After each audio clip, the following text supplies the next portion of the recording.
Bienvenidos de nuevo a nuestro segundo módulo del curso de motores eléctricos, donde nos enfocaremos en el motor de inducción trifásico para descubrir de forma bastante animada cuáles es que son sus partes, cómo es que éstas se encajan, para tener una visión más clara de cómo es su funcionamiento. Ahora vamos a observar aquí en pantalla la siguiente animación, donde ya podemos observar el motor eléctrico que vemos comúnmente en las industrias. En primer lugar, es posible identificar cómo es realizada su fijación, y aquí resaltamos la importancia de que los motores sean correctamente instalados para no generar aquellos problemas estructurales con holguras que pueden generar vibraciones y consecuentemente una falla. Entonces aquí en la animación ya se puede ver que la fundación del motor debe ser lo suficientemente robusta para soportar su peso, y también deben llevar los tornillos y tuercas en sus correctas dimensiones. Y ya observando aquí finalmente la correcta instalación, con seguridad no tendré problemas como pie suave o pata coja en los apoyos, y tampoco tendré que lidiar con la desalineación, entre otros problemas que ya sabemos que son clásicos en los motores eléctricos. Luego vemos aquí la carcasa del motor, que es fabricada por medio de fundición y es el elemento que va a estar soportando todas las partes internas del motor, que ya detallaremos más adelante. Mirando más para la parte superior, nos encontramos con la caja de conexiones del motor, que va a depender del tipo de motor y también de su fabricante, porque en ocasiones las vas a encontrar instaladas en la parte lateral, tanto en la parte derecha como en la parte izquierda, pero en el caso de nuestro motor eléctrico, este se encuentra en la parte superior. Si abrimos aquí la caja de conexiones, podrás observar los terminales y cómo es que estos están distribuidos para que los técnicos realicen la conexión del motor eléctrico entre la red trifásica y el embobinado interno del motor. Y como pueden visualizar también, podrán identificar la típica conexión de estrella entre los terminales. Desplazándonos un poco más para el lado de la caja de conexiones, podemos identificar este anillo aquí, cuya función es servir como un punto de sustentación del motor durante su transporte, porque sabemos que los motores eléctricos son máquinas pesadas con muchos componentes y de diferentes materiales, por lo que es necesario sistemas de elevación o izaje para su correcto transporte. Por otra parte, tenemos la placa de identificación del motor con las informaciones principales y los datos técnicos que nos permiten saber sus parámetros de operación. Pero en relación a esto, en el próximo módulo vamos a detallar a mayor profundidad para entender qué significa cada uno de estos datos. Moviéndonos más hacia la parte delantera, nos encontramos con el eje y la chaveta, quienes son el puente de conexión entre el motor y otros sistemas que requieren del torque del motor para funcionar.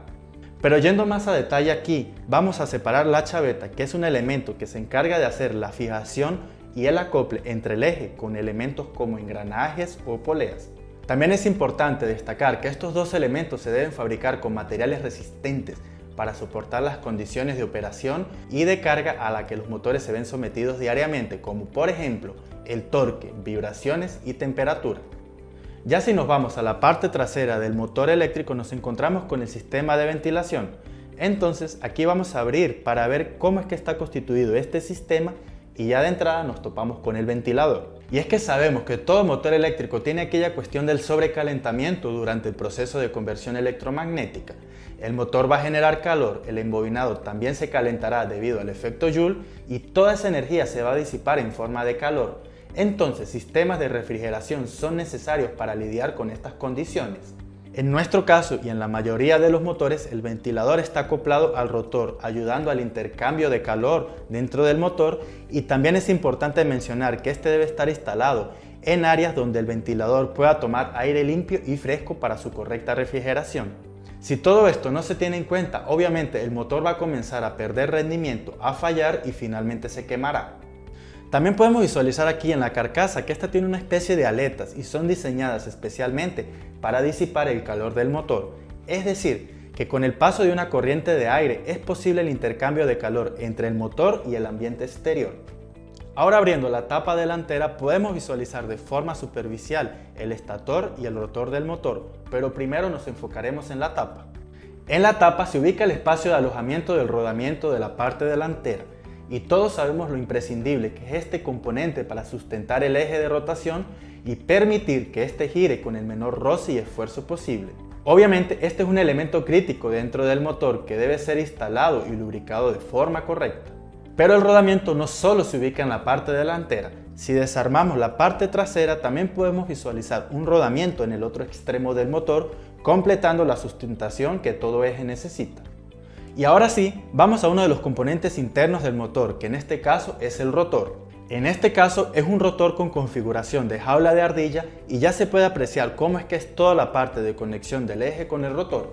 También se observa cómo los anillos están en cortocircuito con las barras conductoras y ustedes ya verán en la próxima clase todo el proceso de inducción electromagnética que sucede aquí en el rotor. Entonces aquí se va a generar un campo magnético giratorio que va a estar induciendo corriente en este rotor. Y ya explicando un poco el porqué de estas barras o láminas de acero, es que se consigue reducir la resistencia y disminuir las pérdidas de corriente que es inducida en el rotor. Por otra parte, también se tiene la cuestión de que el rotor debe estar perfectamente balanceado para su correcto funcionamiento. Y ahora vamos a dar una mirada aquí en el estator, que sería la parte estática del motor eléctrico, y ya se puede apreciar cómo es que está instalado el embobinado en las ranuras del estator.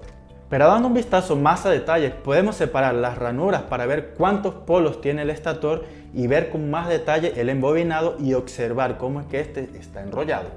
Ahora vamos a armar de nuevo el motor para observar el espacio tan pequeño que existe entre el rotor y el estator para tener menos pérdidas durante la generación del campo magnético. También es importante que este espacio sea diseñado para permitir el flujo de aire que viene del ventilador y así permitir la refrigeración del motor eléctrico y de los devanados dentro del motor.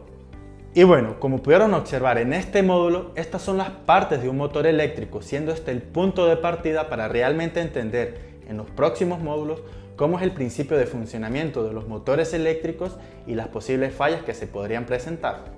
Y obviamente para hacer un correcto mantenimiento se debe conocer a detalle los componentes de un motor independientemente de su tipo. Entonces esto es básicamente por este módulo y nos vemos en el próximo.